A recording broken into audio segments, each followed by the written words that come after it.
Soothing.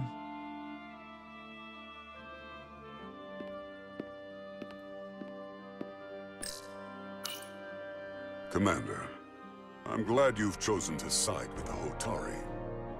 I knew the Federation would see through the Elidians' baseless claims and protect the interests of my people.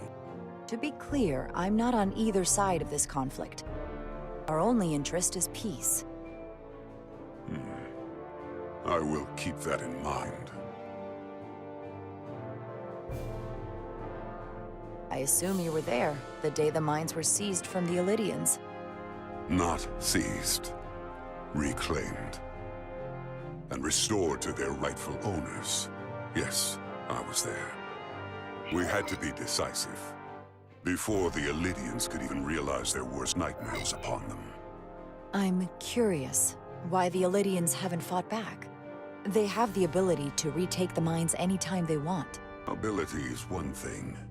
Courage is another. The Elidians know any hostile action on their part will not end well. They respect one thing above all else, and that is force. The greater the force, the more certain the outcome. Any talk of making peace is just that, and worth little without the strength to secure it. Which makes me wonder about your ship, the Resolute. Undoubtedly the Federation's finest warship. Ready to contend with anything the Elidians might have in store. Or is that not true? Maybe I've misjudged it. I wouldn't say state-of-the-art, but the Resolute is plenty capable and can hold its own against just about anything. Let's hope so. Because at the moment, it's the only thing preventing them from wiping us off the map.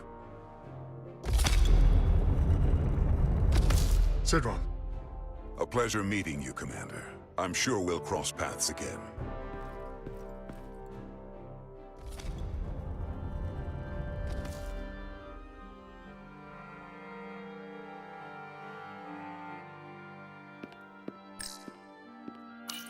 Commander Rydek, I'm encouraged to see the Federation supporting my people. I'm afraid of what might happen without your help. I'm glad to hear it.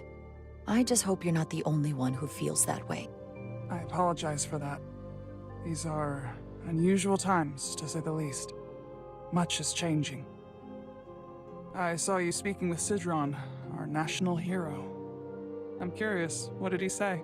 He seems to be of the opinion that negotiating for peace is a waste of time. Because force is the only blunt instrument he understands. He's a miner, not a diplomat. For the first time in our history, the Hotari have the upper hand. We see ourselves as strong instead of downtrodden. New voices have risen up. Old voices shouted down. Galvin and Sidron have become national heroes. Now, they have the Queen's ear. Better or worse, depending on your perspective. I assume they've taken your place. I was one of the Queen's most trusted advisors. And I hope to prove myself worthy of being so again. Which is why you're here. My fear has been that the Elidians will launch an attack and crush us. You've seen their starship, no doubt. They could have retaken the mines whenever they wanted to, but it never happened. And as strange as this may sound, I'd almost say they're afraid. I just don't know what they're afraid of. It's still the same bluster and bravado you would expect from them.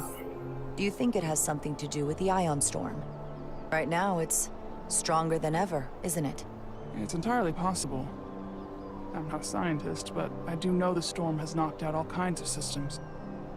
So maybe the Elidians weren't willing to risk their ships, given all the interference.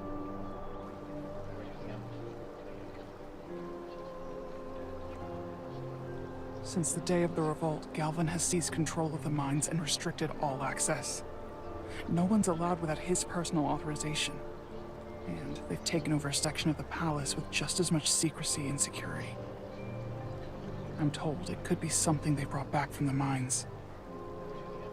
I've made inquiries, but everyone pretends it doesn't exist. I strongly suspect they're hiding something. Are you sure of this? It's been the talk of the palace since the day of the revolt. How can we know?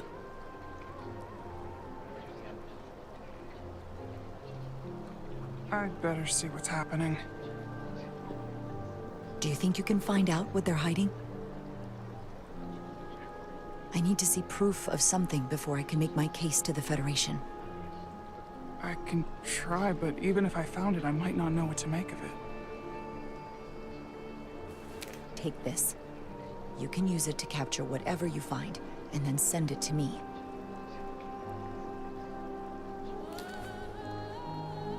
Thank you.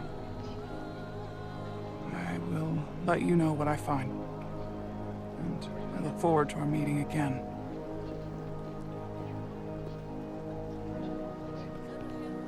Sorry, I couldn't help but notice you were speaking with the Hotari this whole time. I figured in the interest of fairness, I should offer another perspective. Of course. I'm probably not telling you anything you don't already know, but these negotiations rely on the Federation's neutrality, as does any hope you might have for a supply of dilithium in the future. So, why you would choose to side with the Hotari escapes me. Without Lydian involvement, there is no dilithium trade. Clearly, you weren't aware. Of all my concerns, dilithium is not one of them. I could care less about securing a supply, now or in the future. I'd be curious to know if the rest of the Federation shares your indifference.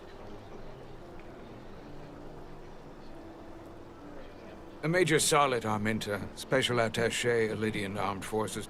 Pleasure to meet you, Commander. I have my issues with the Hotari, but I have to give them some credit. They know how to seize an opportunity. Inciting an uprising the same day as a massive, once-in-a-lifetime ion storm. Our assumption was that this storm was just an anomaly.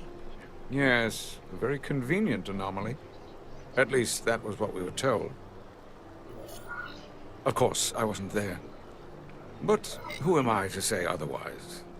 Something tells me there's more to the story. So what really happened?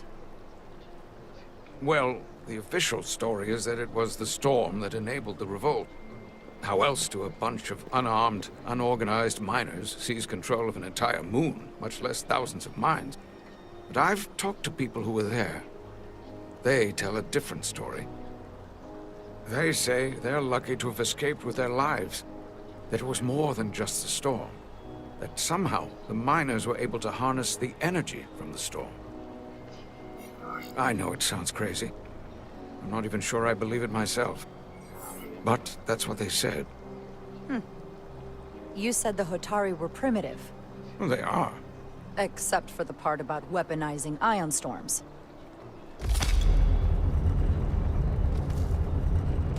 If you'll excuse me, Commander Ryder.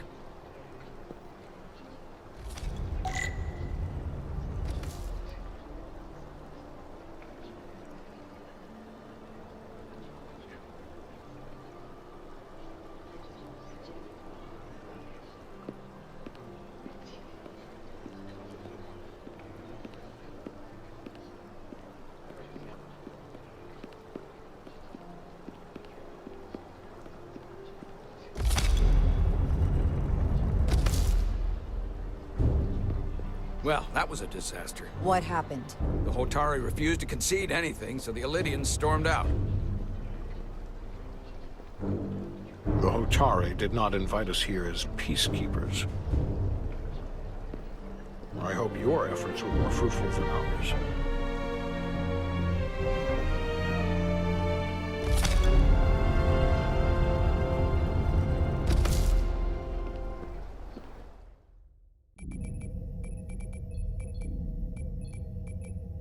Gravitational harmonics failing to resolve. Warp bubble stability degrading. Increase output to maximum. Increasing warp output to maximum. It's happening again.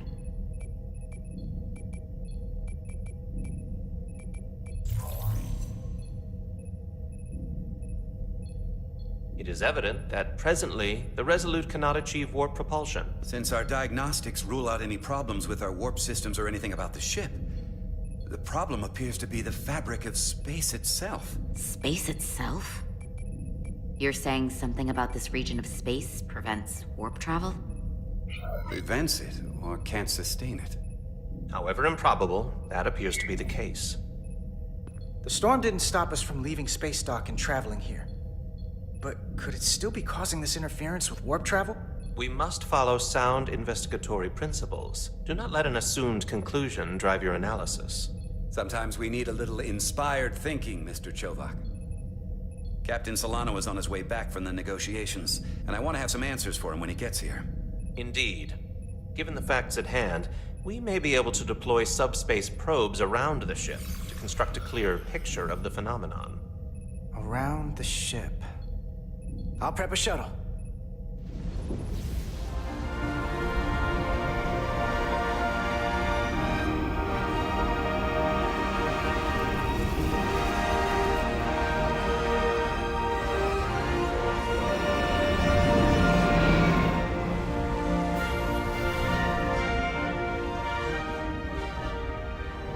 I'm setting up a waypoint at a distance roughly corresponding to the edge of our warp field.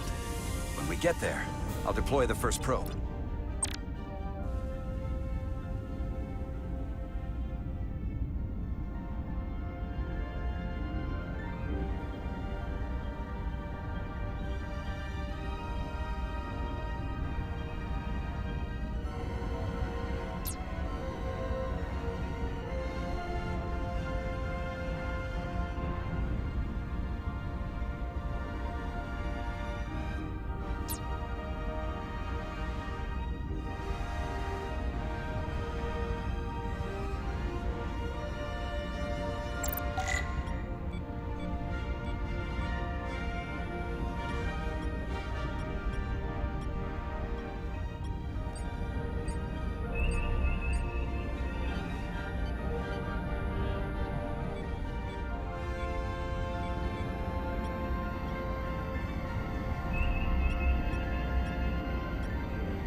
Commander Westbrook, the Resolute systems are calibrated to receive the probe's readings. We are standing by to reproduce the warp field collapse after the first probe is deployed. Thank you, Mr. Chovak. We'll be in position shortly. And, Mr. Diaz, do take care in piloting the shuttlecraft. Now is not the time to indulge in the human penchant for joyriding. Chovak probably isn't such a fun guy to work for, huh?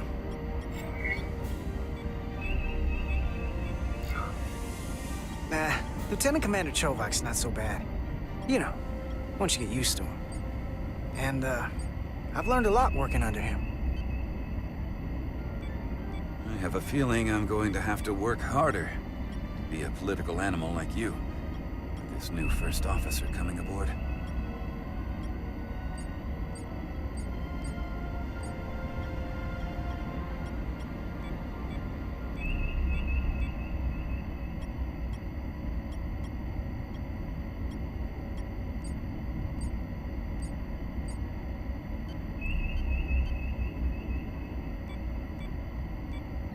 This is far enough.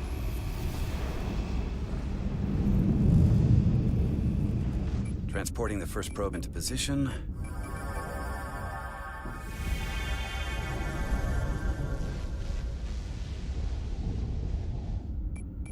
Westbrook here. The first probe is deployed. Understood. We are reading it. We are about to replay the simulation.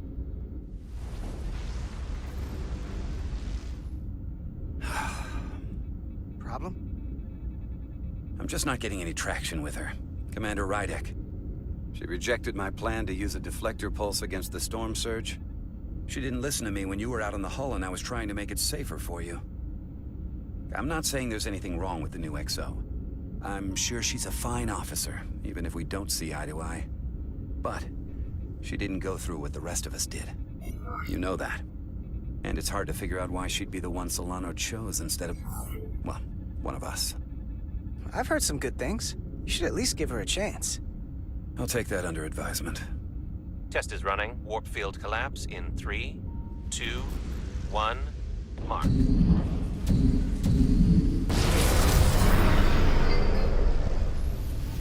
Whoa. All right, that is definitely a problem with the fabric of space. We need to get another probe out there.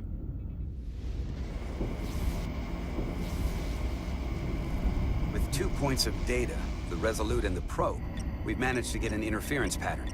I'm setting a waypoint to a particularly strong area of interference. We'll deploy the second probe there.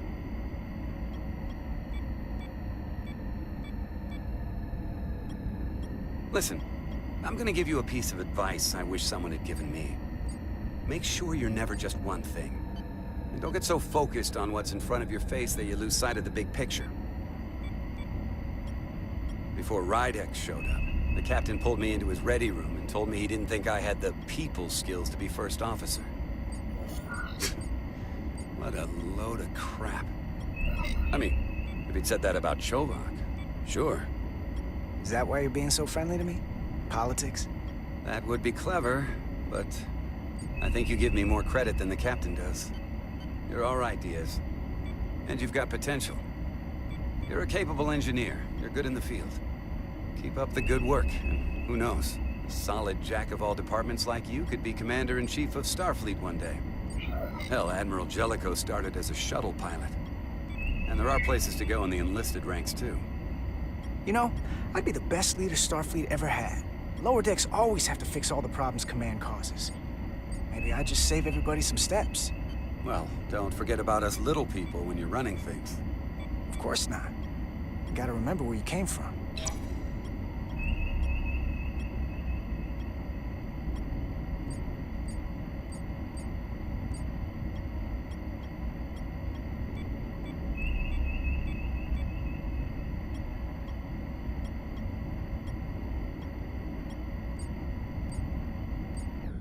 Here. This is close enough. Stop the engines. Deploying the probe. Westbrook to Commander Chovak. We're ready for another sampling of data. Very good. Running the simulation again. Warp field collapse in 3, 2, 1, mark. There it is again. I saw it. It seems to be directional. Well, what about the scans? Anything?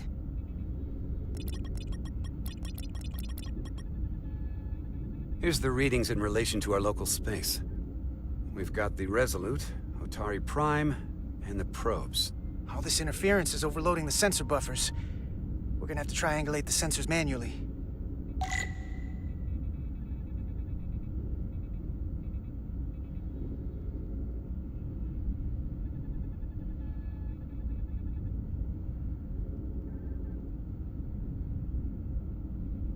We got something.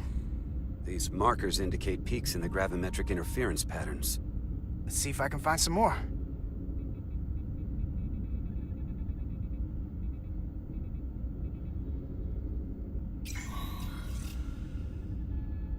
Hold up. This is coming from the moon. A beam that blocks warp travel. Aimed right at us. Someone is doing this intentionally. I don't know how they're doing it. This is like nothing I've ever seen. Why would they be doing this? We came here to help these people. And now we're getting hit by some warp-killing weapon? Now, look here. It's current readings of the ion storm. These concentrations... they line up with the interference pattern. The storm and this beam, they're coming from the same place. Carter, whatever petty local conflict brought us here, it's just a small part of something much bigger.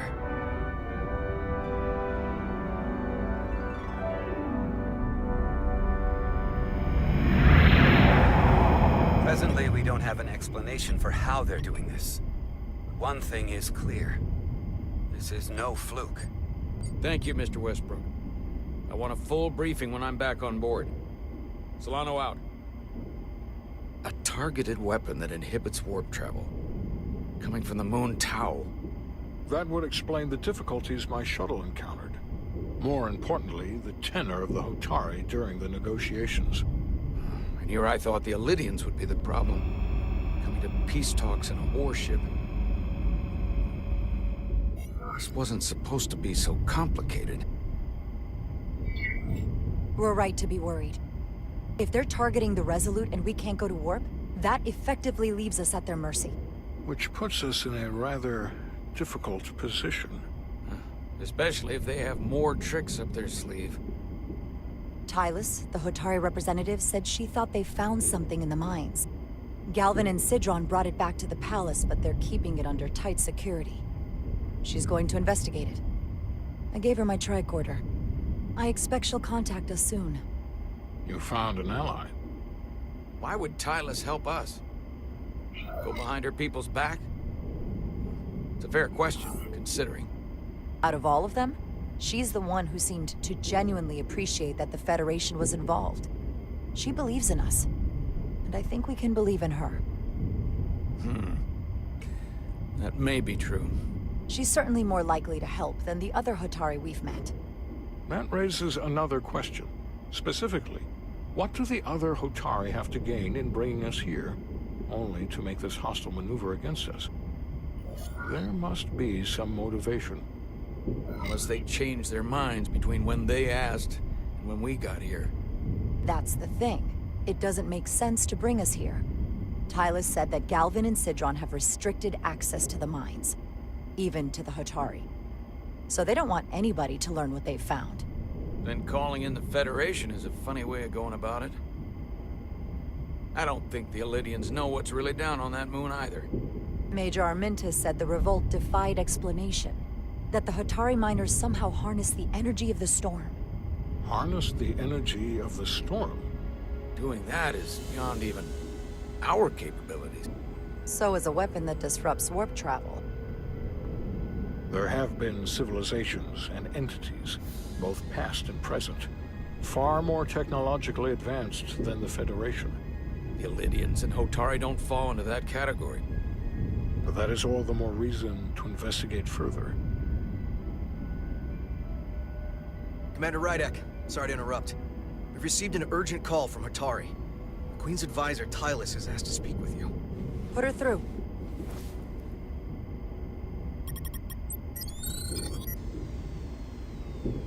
Galvin and Sidron are still with the Queen. I've enlisted help to gain access to the room they have under guard. I don't have much time. I'm not supposed to leave my post. It's only for a moment. I so appreciate your help.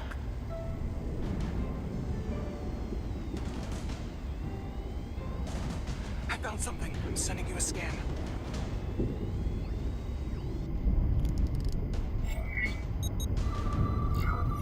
Got it.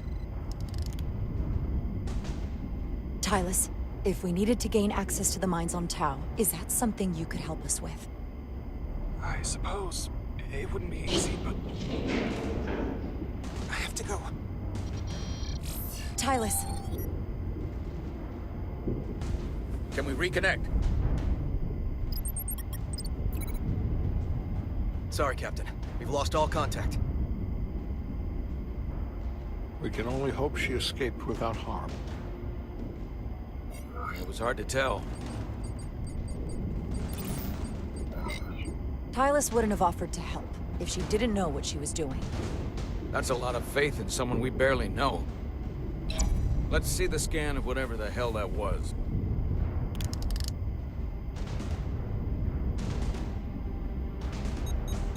Tylus suspects this came from the mines on Tau. It appears to be of ancient origin, but the markings are unfamiliar. We can run a full analysis when we get back to the Resolute. But if this came from the mines, then it might be the key to how they got the upper hand against the Elydians. Then we have to go into the mines. The Federation would not allow that. We were, after all, sent here to be a neutral party in a peace negotiation. However, we could demonstrate that the Hotari have acted in bad faith, which would enable us to investigate the mines on Tau with full justification. But of course, we would need conclusive proof before taking action.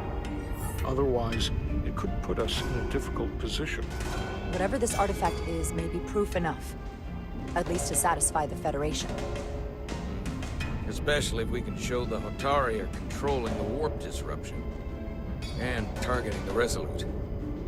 We may have a better understanding once we analyze the device. But a mission to the mines, covert or otherwise, is not out of the question. And I will handle the Federation.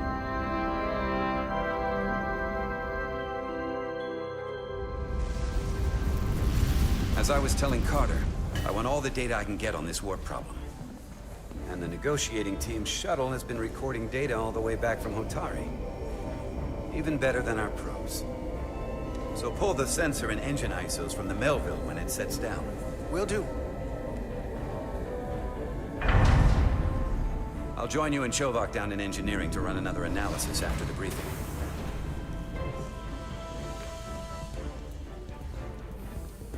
I didn't like this warp problem when we thought it was some astronomical anomaly. And I like it a hell of a lot less now that we know someone is doing it to us. How does it work? What do we even do about it? What do you say we pull these chips and find out? Took some damage on the way.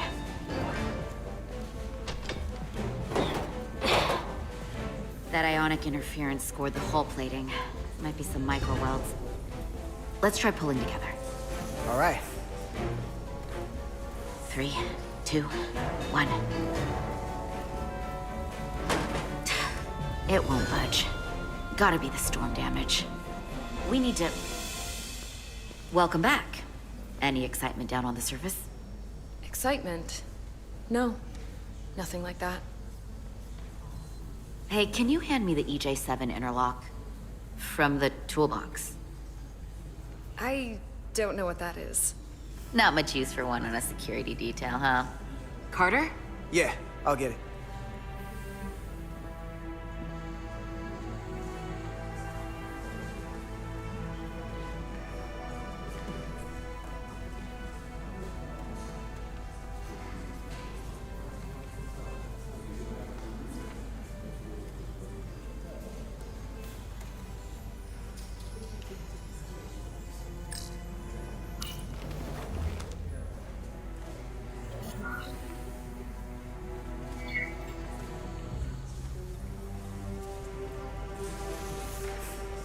Okay, I'll apply pressure while you decouple the panel.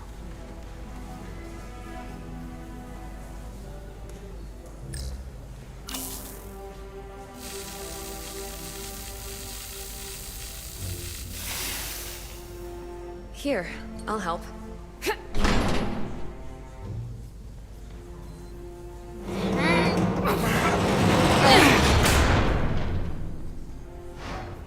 We've got this. Open up and say ah. Thanks for the hand. We have to get these isolinear chips down to engineering. No problem. You really know everything about these ships, don't you? The tools, the systems. Like a walking Starfleet technical manual. Well, I wouldn't say everything, but I know my stuff. I can see that. Come on, start pulling chips.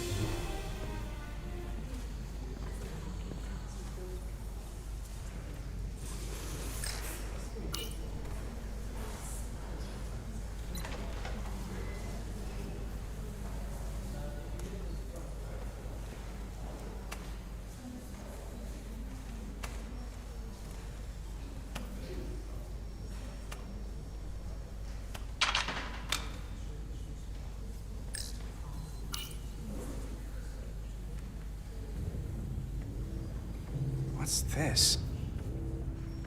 Some kind of crystal formation?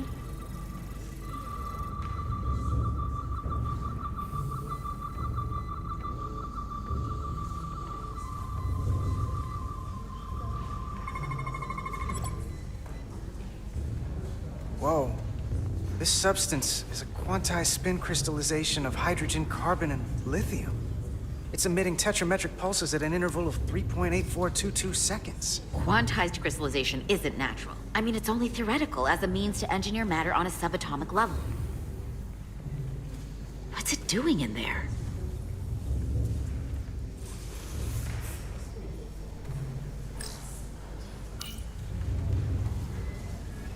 Wait. Regulation 364, subsection 9. What? Regulation 364, subsection 9 orders that in the case of an unknown foreign substance infiltrating a sealed system, it will be placed in secure confinement before further examination. Retrieve a containment module. Don't you think we're more equipped to deal with whatever this is? No. Before anything else, this is a security issue. You don't even know what this is. Which is why we need to study it. Once it's contained. Well, if it's not natural, then someone might have put it there. It could be a tracking device. Some kind of sabotage. Or even a bomb. Which is why we need to get it to the containment lab. Come on. I can't make an exception. Not even for you. I'm still going to report these crystals to Commander Westbrook when we send the shuttle data. And I will inform my superiors. I'm taking this just as seriously as you are. But I overheard talk about the warp disruption on the shuttle. Now these crystals?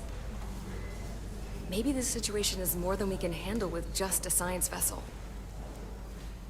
We could trigger a distress call, get Starfleet to send more ships.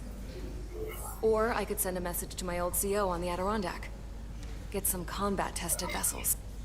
We're at the edge of the quadrant. Help isn't just gonna pop over like we're in Sector 001. Wouldn't hurt to try. You talk like you've never had your backs up against a wall before. This is Starfleet. We solve our own problems.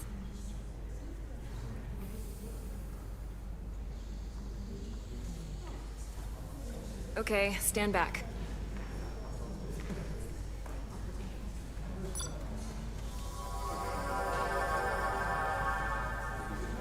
Get this to the containment lab. We'll get it set up for you.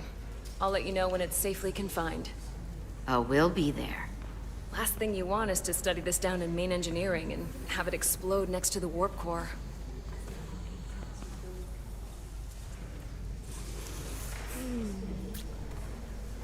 Almost forgot. Can't have that.